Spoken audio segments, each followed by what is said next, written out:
जाळून आल्यावर तुम्ही पाठी खाली पाहता ते काय आहे? पिठावर वागुड विसली, म्हातारा साप झाला. म्हातावर 4 पाय उठले, म्हातारा बोकड्या झाला. बोकड्या होणारच ना, म्हातारा रस सोडून काही खातच नव्हता. म्हातारी मिली, 3च पाय दिसले, म्हातारी खेकड झाली. का? म्हातारी वायले निघताना भांडे चुरूनच ठुलते, मग खेकड नाही होईल तर काय होईल? अरे बाबा, याच्यातलं चैतन्य गेलं, जग संपलं, प्रश्न मिटला. आता तुम्हाला पुढचा प्रश्न मी विचारतो, माणूस मेल्यावर स्वर्गाला जातो का? तांद्यावर का डोक्याला? मरायचं मिटलं. आता माणूस मेल्यावर स्वर्गाला जातो का?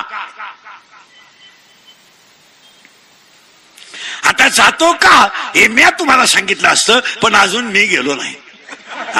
जेव्हा मी वर जाऊन तुम्हाला मिस कॉल करीन तेव्हा तुम्ही मला खालून रिंगा द्यायच्या येऊ का काय? मी तुम्हाला एकच सांगा, हसत हसत जगणे म्हणजे स्वर्ग, तडफडून म्हणजे नरक. आणि लोकांना कटाळा असतो जगणं, याच्या माझ्याला किंमत नाही. हसत हसत मरणं याचसाठी केला होता. अट्टहास भजन करीत देह जाणं, याचं नाव स्वर्ग, याचं नाव स्वर्ग, बाकीचं नरक. प्रश्न मिटला, अभंगातला दुसरा मुद्दा संपला. आता कधी मरावं? आता माळ करीन. सोमवारी मरणं पवित्र नाही, एकादशीला मरणं पवित्र नाही, अशा काही टापाहाणी जाऊ नका. एकादशीला मरणं पवित्र नाही, मौतीला जास्त माणसं येणे म्हणजे पवित्र नाही. काही लोक म्हणजे तो दिंडीत मिळाला, आजारीच होता. काही लोक म्हणजे तो माळकरी होता. माळकरी सुद्धा नीट मरतात असा नियम नाही. तुम्ही कुणीकडे पुस्तक वाचित नका जाऊ. आता समजा मी माळकरी आहे, पोपटावानी बोलतो, मरायच्या टायमाला मुंबईला मागू शकतो, त्याचं काय सांगता येतं? काही लोक म्हणते त्यानं काशी केली. काशीचा नियम असा आहे माळकरी मंडळी, काशीला गेल्यावर जिवंत गावात यायचं नसतं. काशीतच मारायचं असतं असा नियम येतो. तो तिथून जख मारीत गावात येतो. मी दाव्याचं खात नाही, तुझ्या बापाची पेंडे हाय, तुझ्यामुळं कावळा येत नाही. हानदान कोण काय होतं मारायला? अन्नात का जदावन पिवा आलाय? नाही नाही नाही. आणि दाव्यावर रस्सा चालतो. ही भामटेगिरी आहे सगळी. भामटी भाकरी खायच्या नाही, सफरचंद आणायचे, चहा प्यायचं नाही, दूधच आणायचं, बायको करायची नाही, नाख्या गेम खेळायच्या. हा कोणता साधू? गेम म्हणजे पबजी, लुडो, कॅरम, बुटी, कॅरम, हे असं चालत नाही. माऊलीनं ओवी लिहिली, मी नाही लिहिली. मी आणि माझे विसरले जायचे अंतकरण तो संन्याशी जाण पार्था निरंतर. ज्याचा मी ओव्या सांगतो तुम्हाला एका मिनिटात. मोराच्या पिसाऱ्यावर किती सुंदर डोळा असला तरी मोर त्याने कधी पाहत नाही. शेळीच्या गळ्याचं सड किती लोंबलं तरी ते दूध कधी देत नाही. काशीतलं उशीड किती चिटाकलं तरी ते दूध कधी पित नाही. आणि गाळातला बेडूक किती डरला तरी तो फुलाचा सुगंध कधी घेत नाही. आणि प्रेताला किती सजवलं तरी ते उठून बसत नाही.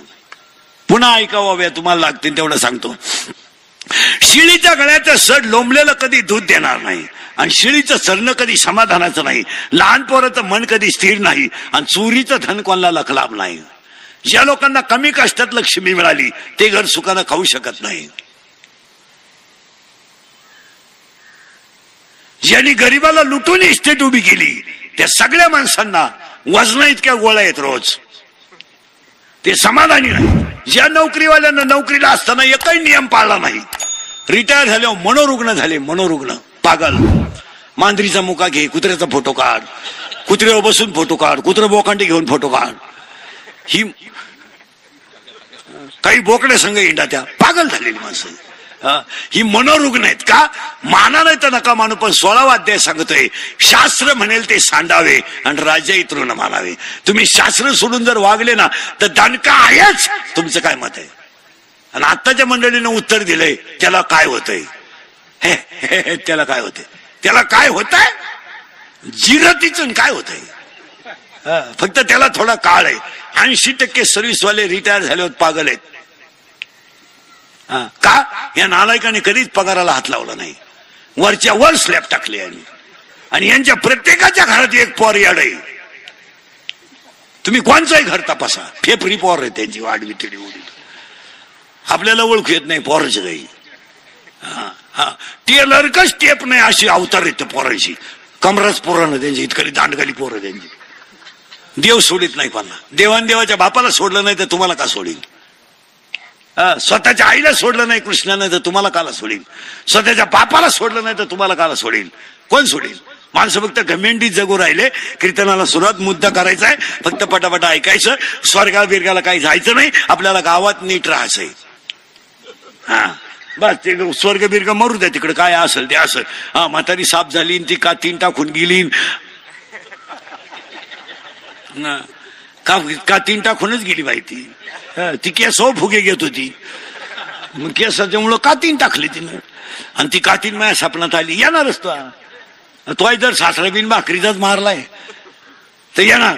या गोष्टीला किंमत नाही. अभंगाला मेन मुद्द्याला सुरुवात करायची. आता मी तुमच्या पुढे प्रश्न मांडलाय, मरताने काय जातं? उत्तर तुम्हाला कळलं. स्वर्गाला जायचं नाही, नरकाला जायचं नाही, वैकुंठाला जायचं नाही, फक्त असं मरायचं की ज्याला कळलं त्याच्या डोळ्यात पाणी आलं पाहिजे. बस, आपण मेलो ना, ज्याला कळलं. आणि लोकांसाठी जगायचं नाही, आपल्यासाठी जगायचं. लोकांना तुमचं काही घेणं नाही. आता समजा कीर्तन संपल्या आज मी मेलो, मरणार नाही, मेलो. माझ्या अंत्यविधीला समजा 50,000 लोक आली, मला फायदा काय? मी उलथून जाणार, मग ते मला जाळायला येणार आहे का उठवायला येणार आहे? जाळ. लोकांना तुमचं काही घेणं नाही. तुम्ही भ्रमात आहेत. आणि सगळी लोक कशा ते सध्या भ्रमात आहे. अबो त्यांचे 10-12 कारखाने आहेत, 5-50 कॉलेज आहेत, ते गेले एवढा कारभार कोण पाहिल? ते जावा ही लोकांची इच्छा आहे. लोकांना काय घेणं नाही. 7 महिने झालेले अनाथाची माय सिंधुताई सपकाळ गेल्या लोक विसरले, लता मंगेशकर गेल्या लोक विसरले, अब्दुल कलामांसारखा विद्वान गेला लोक विसरले, अटल बिहारी सारखा राजकीय योद्धा गेला लोक विसरले, 2 महिन्यामध्ये आरक्षणासाठी लढणारा विनायक मेटे गेला लोक विसरले, उद्या दुपारी इंदुरीकर गेला लोक विसरले. काय मत आहे तुमचं? काही लोकांना घेणार नाही. लोक फक्त डिजिटल लावणार, भावपूर्ण श्रद्धांजली वाहणार, चांगले चपला घालणार, निघून जाणार. कोणाला घेणं नाही. आता पुढे सांगा, बायकोलाच घेणं नाही तर पोरांचा काय संबंध आहे? प्रियशीला घेणं नाही, घेणं नाही कुणाला काही, काहीच घेणं नाही. काहीच घेणं नाही. हा सगळा तमाशा आहे, आणि ह्या तमाशाचे आपण कलाकार आहेत. हा, या हिरी खंड मोटरी बसणं, पाईपलाईन करणं, डेऱ्याला लढवणं, सोसायटीला लढवणं, ग्रामपंचायतीला लढवणं, हा सगळा तमाशा आहे. आपल्यावर वेळ आल्यावर काय? उत्तर द्या. पोरांची तयारी केली आपण, एअरखंडी पाईपलाईन केली, सगळं केलं. सून यायची तर 3 तोळे सोनं करून ठेवलं, मुलीचं लग्न केलं तर 2 तोळे सोनं अगोदर घेऊन ठेवलं. तुम्ही स्वतःच्या मरणाची तयारी काय केली? खाजवा डोकं बसलेले माणसं. येरी खंडात आपण मोटरी बसवल्यात, बांध कुरू जमीन वाढवल्यात, उपरण्या खाली हात घालू घालू म्हशी केल्यात, शेंगण्या खाली घालू घालू गोण्या टाकल्यात, लग्न जमवायच्या दलाल्या घेतल्यात. आपण आपल्या मरण्याची तयारी काय केली? काय केली तयारी आपण? निवांत डोक्याला ताण द्या. शेवटी आपण केलेल्या कर्माची फळं कोण भोगणार आहेत? आपणच भोगणार आहे. बिभीषण फुटला, रावण एकटा राहिला. बिभीषण फुटला, रावण एकटा राहिला. रावणाला वाली कोणी राहिला नाही. कोण होता वाली? कोणीच वाली नव्हता. रावण किती राहिलं शेवटी? एकटा. म्हणून सगळ्यांना वाटलं कुंभकर्णाला उठवावं, म्हणजे भावाला मदत करील. नीट आहे का? त्याला यायचं काही संबंध नाही. तो कधी झोपेल होता. कुंभकर्ण यांनी नगारा वाजून उठवला. कुंभकर्ण उठल्यावर जेवला, आणि जेवल्यावर कुंभकर्ण विचारतो मला मधीच उठवायचं कारण काय? खाल्ल्या पिल्यावर.